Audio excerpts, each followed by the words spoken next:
जो आस्था पर सियासत हो रही है इसकी हकीकत क्या है वो जरा मैं आपको बता रही हूँ। वो विधायक जो ये बात कर रहे हैं कि स्कूल होने चाहिए और एजुकेशन की बात वो कर रहे हैं, इनकी सरकार में एजुकेशन का हाल क्या है जरा समझिए। आरजेडी कोटे से चंद्रशेखर शिक्षा मंत्री हैं, जिन वो पोस्टर में भी आपने उनको देखा था। अब अगर इनके ही इसमें देखेंगे क्या कुछ शिक्षा का हाल है बिहार में तो आपको हकीकत नजर आ जाएगी।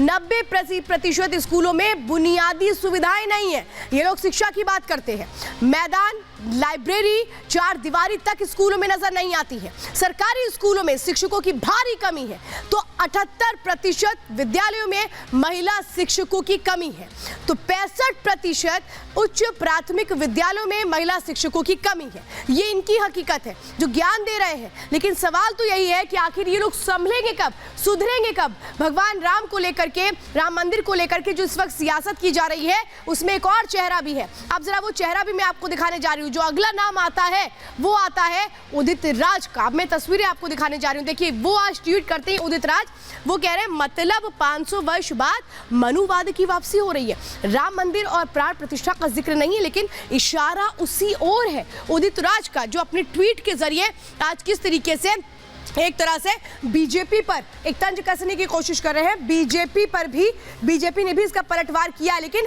उदित राज ने इस ट्वीट करने के साथ ही साथ कहा क्या, सुनिए जरा। ये तो धर्मनिरपेक्ष राष्ट्र है, अपनी मर्जी से करेंगे। वो एजेंट क्यों बनने की कोशिश कर रहे हैं?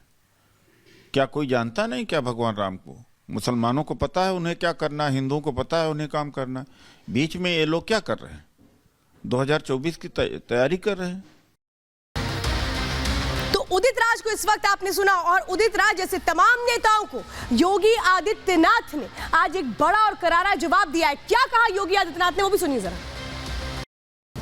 आज देखिए, अयोध्या जाने में जो लोग संकोच करते थे, अयोध्या का नाम लेने में जिनको संकोच होता था, आज वे भी कहते हैं कि हमें भी निमंत्रण मिलेगा तो हम भी जाएंगे।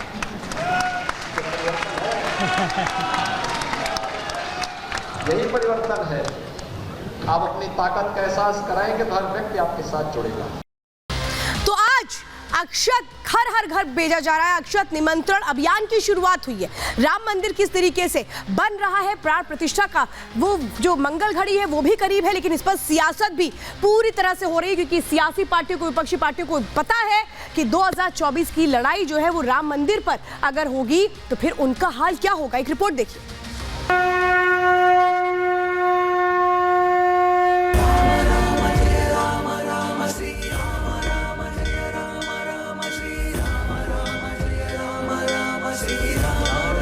राम की जिस धरा पर एक और निमंत्रण के अक्षत रामपत्र घूम रहे हैं, तो उसी धरा पर प्राइवेट लिमिटेड आस्था के मुद्दे पर सियासी संग्राम छिड़ा है। किसी को राम मंदिर में प्रचंड सियासी पाखंड नजर आया, तो कोई करोड़ों के आराध्य की एजेंसी और एजेंट तय करने में जुट गया। राम मंदिर पर आज सियासी धर्मयुद्ध का आगाज कांग्रेस खेमे से आए इस ट्वीट से हुआ।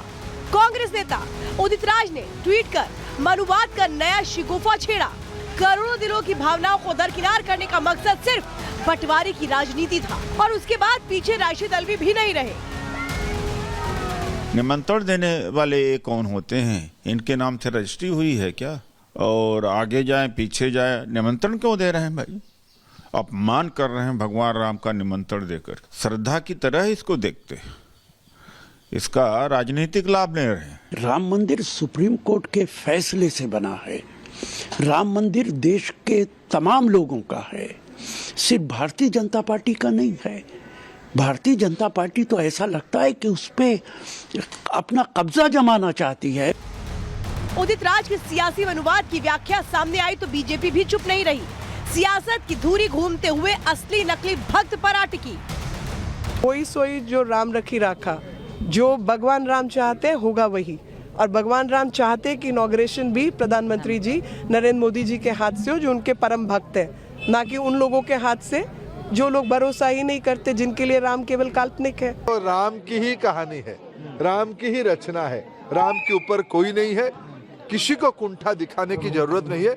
सभी को निमंत्रण गया है, सभी लोग आना चाहिए। जो नहीं जा रहे हैं सर, उनको क्या कहेंगे? जो नहीं जा रहे हैं उनको हनुमान जी ले आएंगे। खुशियों का जो अवसर आया है, वर्षों का संघर्ष सफल हुआ है।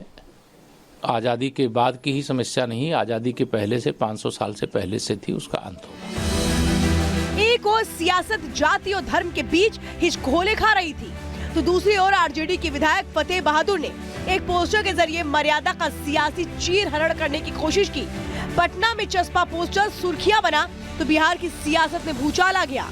बीजेपी ने तो लालू एंड फैमिली पर निशाना साध लिया।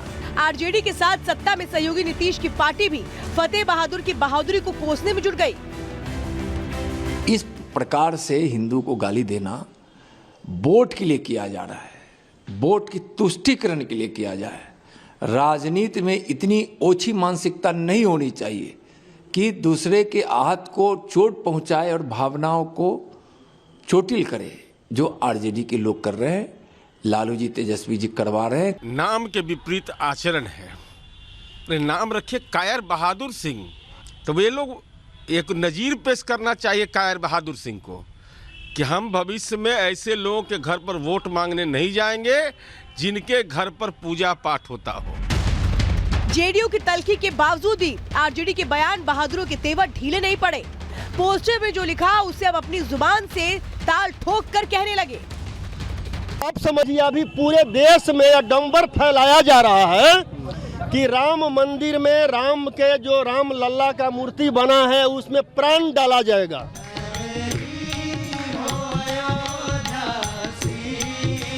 भगवान राम पर राजनीतिक रोजगार की सियासत करने वाले मनोज झा ने भी लगे हाथ सियासत की सरयू में डुबकी लगा दी। मर्यादा और आस्था पर घिरे तो बचाव के लिए कबीर को सियासी अखाड़े में उतार दिया। ये देश वो देश है जहां कबीर की पूजा हुई, जिसने हर धर्म को, उसके विश्वास को छील करके रख दिया। कबीरा कुता राम का मुथिया मेरा नाम, गले राम की जेवड़ी जित के चैतित जाऊं, ये कबीर के राम थे। राम करोड़ों हिंदुओं के हृदय सम्राट है। विपक्ष का मानना है कि रामलला की प्राण प्रतिष्ठा लोकसभा चुनाव में बीजेपी को माइलेज देगी। यही वजह है कि आस्था से हारी सियासत बंटवारे की खेल में जुटी हुई है। Bureau report, Republic Bharat. और